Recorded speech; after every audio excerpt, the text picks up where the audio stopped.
নমস্কার সুপ্রিয় দর্শক বন্ধুরা, আপনারা সবাই কেমন আছেন? আশা করছি ভালো আছেন। আপনাদেরকে আরও একবার স্বাগতম জানাচ্ছি আমার ইউটিউব চ্যানেল ঘোষ ইনফরমারে।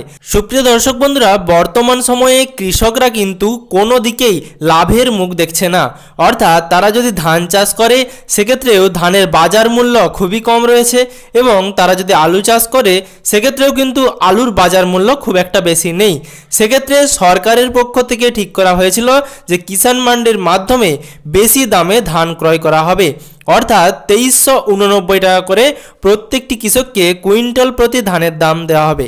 আপনারা জানেন বর্তমানে যদি আপনারা ব্যবসায়ীদের কাছে ধান দেন সেক্ষেত্রে 1800 থেকে 1900 টাকা পর্যন্ত আপনারা ধানের দাম পেতে পারেন।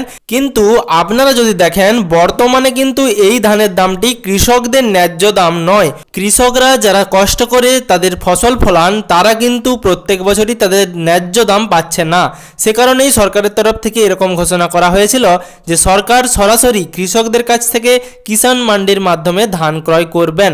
কিন্তু তাতেও কিন্তু আপনারা দেখবেন বর্তমানে গন্ডগোল দেখা যাচ্ছে। অর্থাৎ কিছু কিছু ব্যবসায়ী তাদের এক্সট্রা ধান তারা কিন্তু কিষাণ মান্ডির মাধ্যমে বিভিন্ন চাষির কার্ড মারফত বিক্রি করছেন। সেক্ষেত্রে কিন্তু যারা আসল চাষি তারা ডেট পাচ্ছেন না এবং ডেট বুকিং করতে পারছেন না, সমস্ত স্লট ভর্তি হয়ে যাচ্ছে।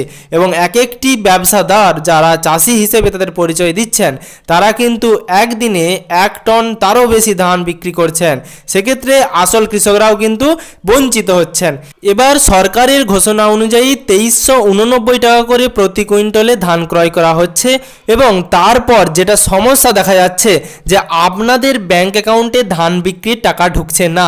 ধান বিক্রির পর এত দেরিতে টাকা ঢোকার কারণ কি, আপনার এই সমস্যার সমাধান কিভাবে করবেন সবকিছু বিস্তারিত এই ভিডিওর মাধ্যমে আপনাদেরকে জানাবো। ভিডিওটি অবশ্যই শেষ পর্যন্ত দেখবেন এবং তার সাথে চ্যানেলে নতুন হয়ে থাকলে অবশ্যই চ্যানেলটিকে সাবস্ক্রাইব করে নোটিফিকেশনের বেল আইকনের অল বাটনটি প্রেস করে রাখবেন, যাতে পরবর্তী ভিডিও নোটিফিকেশন এবং সমস্ত রকমের আপডেট সবার আগে পেয়ে যান। সুপ্রিয় দর্শক বন্ধুরা, আপনারা জানেন কিষাণ মান্ডিতে ধান বিক্রি করার আগে আপনাদেরকে স্লট বুকিং বা ডেট বুকিং করতে হয়। কিন্তু বর্তমানে আপনারা খুব সহজেই স্লট পাচ্ছেন না এবং স্লট পাওয়ার ক্ষেত্রেও আপনাদের অনেকটা সময় লেগে যাচ্ছে। এবার এই স্লট পাওয়ার পর যখন ধান বিক্রি করলেন নিয়ম অনুযায়ী কিন্তু রয়েছে 3 দিনের মধ্যে অর্থাৎ 72 ঘন্টার মধ্যে আপনাদের ব্যাংক অ্যাকাউন্টে টাকা পাঠিয়ে দেওয়া উচিত। কিন্তু সেই নিয়ম অনুযায়ী বর্তমানে কোনো কৃষকই টাকা পাচ্ছেন না। অর্থাৎ প্রথমে মরশুমের প্রথম দিকে যখন ধান বিক্রি করা হচ্ছিল কিষাণ মান্ডির মাধ্যমে তখন প্রত্যেকটি কৃষকরাই 3 দিনের মধ্যে তাদের ব্যাংক অ্যাকাউন্টে টাকা পেয়ে যাচ্ছিলেন। কিন্তু বর্তমানে সেই নিয়ম পরিবর্তন হয়েছে এবং প্রত্যেকটি কৃষক বা চাষির ব্যাংক অ্যাকাউন্টে টাকা আসতে অনেকটা দেরি হচ্ছে। অর্থাৎ কারো 1 মাস পর্যন্ত সময় লেগে যাচ্ছে। এই সমস্যার সমাধান কি করে হবে? আপনারা কি করেই বা জানবেন আপনাদের ব্যাংক অ্যাকাউন্টে টাকা ঢুকলো কিনা? আপনাদের ব্যাংক অ্যাকাউন্টে যদি টাকা আসে তাহলে কিন্তু ব্যাংকের তরফ থেকে তো একটা SMS আসবেই, তার সাথে কলকাতা ট্রেজারি ফান্ড থেকে যে আপনার টাকা রিলিজ হলো সেই সম্বন্ধেও কিন্তু একটা SMS দেওয়া হবে।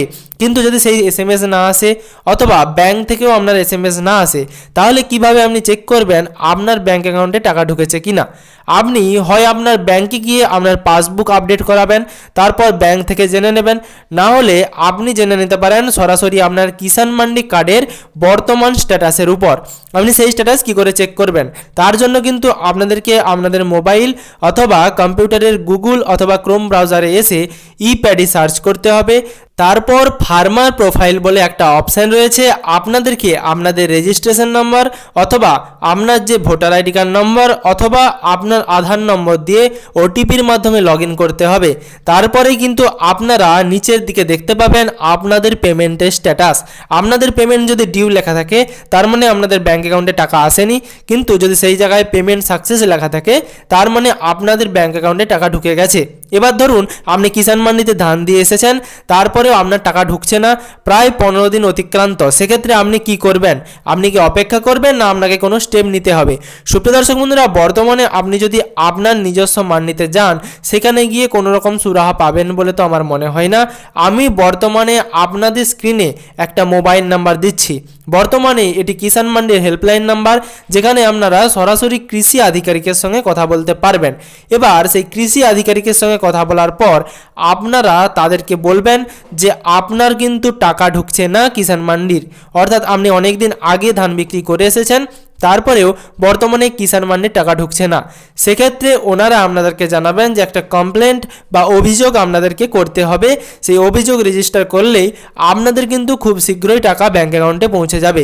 এছাড়া আপনার যদি ব্যাঙ্ক অ্যাকাউন্টে কোনো সমস্যা থাকে, অর্থাৎ কিষাণ মান্ডির ধান বিক্রি করতে গিয়ে ব্যাঙ্ক ডিটেলসে কোনো সমস্যা অথবা কিষাণ মান্ডি কার্ডে কোনো সমস্যা থাকে, সেক্ষেত্রে ওনারা আপনাদেরকে সুপরামর্শ দিয়ে সাহায্য করতে পারেন। এবার চলুন আপনাদেরকে দেখাবো আপনাদের যদি ব্যাঙ্ক অ্যাকাউন্টে টাকা না আসে সেক্ষেত্রে আপনারা কিভাবে অভিযোগ দায়ের করবেন এবং অভিযোগ দায়ের করার পর আপনাদেরকে কোনো আইডি দেওয়া হবে কিনা সেই সম্বন্ধে আমি স্ক্রিনে আপনাদেরকে একটা স্ক্রিনশট দিয়ে দিলাম। আপনারা আপনাদের কিষাণ মান্ডি সংক্রান্ত যে কোনো অভিযোগ দায়ের করতে পারেন, সেটা আপনাদের ব্যাঙ্ক অ্যাকাউন্টে টাকা ঢোকার সমস্যা হতে পারে অথবা অন্য কোনো সমস্যা, সেই সম্বন্ধে সরাসরি এই হেল্পলাইন নম্বরে আপনি কল করে অভিযোগ করলে আপনাদেরকে এরকম একটা আইডি দেওয়া হবে। সেখানে লেখা থাকবে your complaint grievance has been registered, you may check status at. আপনার অভিযোগটি গ্রিভেন্সে নথিভুক্ত করা হয়েছে, লিঙ্কে ক্লিক করে অভিযোগটির বর্তমান অবস্থা জানতে পারেন। অর্থাৎ আপনি যে অভিযোগ করেছেন সেই অভিযোগের বর্তমান অবস্থা বা স্ট্যাটাস কি রয়েছে সেটা কিন্তু আপনি এই লিঙ্কে ক্লিক করে চেক করে নিতে পারেন। অর্থাৎ আপনি সরাসরি হেল্পলাইন নম্বরে কল করবেন এবং হেল্পলাইন নম্বরে কল করার পর কিষাণ মান্ডি সংক্রান্ত যা যা সমস্যা বা অভিযোগ রয়েছে আপনি সেই সম্বন্ধে জানাবেন। সেক্ষেত্রে ওনারা আপনার জন্য একটা কমপ্লেন রেজিস্টার করে দেবে, যার ফলে আপনার কিন্তু সেই সমস্যার সমাধান হয়ে যাবে। অর্থাৎ আপনি কিন্তু সেই আইডি নাম্বার দিয়ে আপনার সমস্যা সমাধান হলো কিনা সেটাও কিন্তু চেক করে নিতে পারেন। বিশেষ করে আপনারা বর্তমানে কিষাণ মান্ডির ধান বিক্রি করে আসার পর টাকা না ঢুকলে সেক্ষেত্রে এই অভিযোগ করতে পারেন। এছাড়া কিষাণ মান্ডির কার্ডে ধান বিক্রি করা নিয়ে অন্য কোনো সমস্যা হলে সেক্ষেত্রেও আপনারা এই হেল্পলাইন নম্বর থেকে সমস্যা সমাধান পেয়ে যাবেন। তবে আপনারা চেষ্টা করবেন সবসময় সকাল 8টা থেকে রাত্রি 8টার মধ্যে কল করার জন্য, কারণ আপনারা জানেন কিষাণ মান্ডির যাবতীয় কাজ সকাল 8টা থেকে রাত্রি 8টার মধ্যে হয়ে থাকে। সেক্ষেত্রে এই সময়ে কল করলে আপনারা কিন্তু কৃষি আধিকারিকের সঙ্গে কথা বলতে পারবেন এবং আপনাদের যাবতীয় সমস্যার কথা তুলে ধরতে পারবেন। সুপ্রিয় দর্শক বন্ধুরা, আশা করছি এই ভিডিওর মাধ্যমে আপনাদেরকে সম্পূর্ণ রকম তথ্য দিতে পেরেছি। যদি আপনি চ্যানেলে নতুন হয়ে থাকেন তাহলে আপনাদেরকে অনুরোধ করব, যদি ভিডিওটি আপনাদের উপকারে এসে থাকে তাহলে অবশ্যই চ্যানেলটিকে সাবস্ক্রাইব করে পাশে থাকা নোটিফিকেশনের অল বাটনটি প্রেস করতে ভুলবেন না।